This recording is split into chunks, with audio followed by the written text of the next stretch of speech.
We have a choice of smartphones, tomatoes, even trucks, because of competition. Sometimes the price is too high, sometimes the product doesn't work, and sometimes the service is lousy. But in that case, someone else can enter the market and take all the customers. So every company has to offer us something better to stay in business. Some succeed, but some fail. And it's that risk of failure that really scares us. When a businessman faces trouble, a market threatens to disappear, or a new competitor arises, there are two things he can do. He can turn to the government for a tariff or a quota or some other restriction on competition, or he can adjust and adapt. In Hong Kong, the first option is closed. Hong Kong is too dependent on foreign trade, so that the government has simply had to adopt a policy of complete non-interference. That's tough on some individuals, but it's extremely healthy for the society as a whole.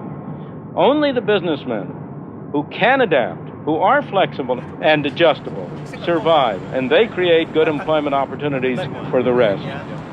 So this is the kind of boxes that you were producing here when Milton Friedman came by to visit? Mr. Chung makes metal containers. Nobody's ordered him to. He does it because he's found that he can do better for himself that way than by making anything else. But if demand for metal containers went down, Mr. Chung would soon get that message. And Mr. Jung is still here, and nowadays he produces more things for the tourist trade. But when only the flexible and adaptable survive, thank you, Mr. Jung, it means that other businesses fail. Economists call this constant renewal of the economy creative destruction.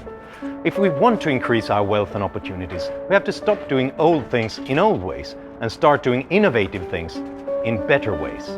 In other words, we have to be creative. But when consumers move on to new goods, it can be difficult and painful because old factories and old shops close and people lose their jobs.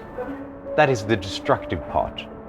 And yet, most economists think that creative destruction is necessary for economic development.